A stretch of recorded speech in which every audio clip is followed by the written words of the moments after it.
তোমার এক বান্দির বাচ্চায় 50 টাকা দিছে। হে দেওয়ান সাহেব কি আপনি কি বললেন বান্দির বাচ্চা কোনকে? বান্দা বান্দা মহিলাকেও বান্দির বাচ্চা কয় না? আল্লাহর বান্দি না বান্দি মহিলারা? হ্যাঁ হ্যাঁ আপনার মা আল্লাহর বান্দি না? বান্দি তাদের পোলা না? পোলা তাহলে তাহলে বান্দা আপনি বান্দির বাচ্চা হইলেন না? বান্দা কোন নাকবো? ও তো বান্দির বাচ্চা। কোন নাম নিতে পারেন হে ভাই মোনাজাত সাজ্জাদ? হে আল্লাহ, তোমার এক বান্দির বাচ্চা আমাকে 50 টাকা দিছে।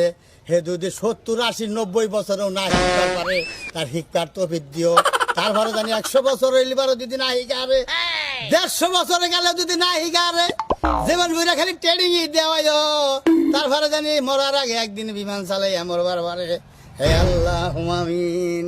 না এটা আপনি কোন দোয়া করলেন যে 150 বছরে জানি এলো? আপনি কত দিন লাগবে শিখতে তার আমি কম না। আপনি ফাইজলামি আরম্ভ করেছেন দেন না এটা কোনো ই হলো আপনি দোয়া হলো বিমান অ্যাক্সিডেন্ট হবে না বিমান অ্যাক্সিডেন্ট হবে 100 বছরে যদি না হিকারে 150 বছরে ওরা মনে